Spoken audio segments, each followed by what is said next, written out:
Hoy nos encontramos en la Trastienda Ecológica, un establecimiento en el que podemos comprar todo tipo de productos biológicos, desde frutas y hortalizas hasta repostería elaborada en Aragón de forma totalmente natural.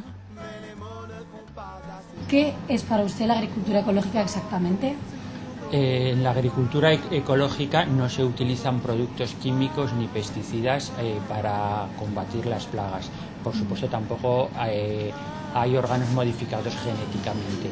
Luego cumple una normativa que en este caso la supervisa el Comité Aragonés de Agricultura Ecológica, que es el que certifica que esto es así mediante análisis que hace periódicamente.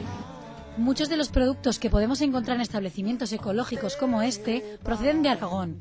La fruta y la verdura son de la zona próxima a Calatayud. Las patatas las recogen en La Perdiguera. También hay zumos procedentes de Monzón, aceite del Bajo Aragón y pasta de Lécera.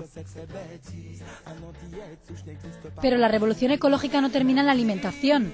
También puede llegar a nuestra piel e incluso a nuestros electrodomésticos. Cremas hidratantes, barras de labios, espuma de afeitado contrastan en las estanterías de la Trastienda Ecológica con la venta de detergentes, pastillas para lavavajillas e incluso compresas. Todo beneficios salvo en el bolsillo. Es normal que sean más caros porque el proceso de elaboración es más complicado. La agricultura ecológica no tiene subvenciones a diferencia de la convencional y además tiene que pagar unos cánones al comité que la supervisa. Pero vamos, siendo más cara no lo es tanto como se cree y desde luego si se tiene en cuenta su capacidad nutritiva, que con menos cantidad es suficiente, ya no hablamos de la calidad o de lo que repercuta a la salud, desde luego si hablamos de calidad-precio, indudablemente la agricultura ecológica es más barata.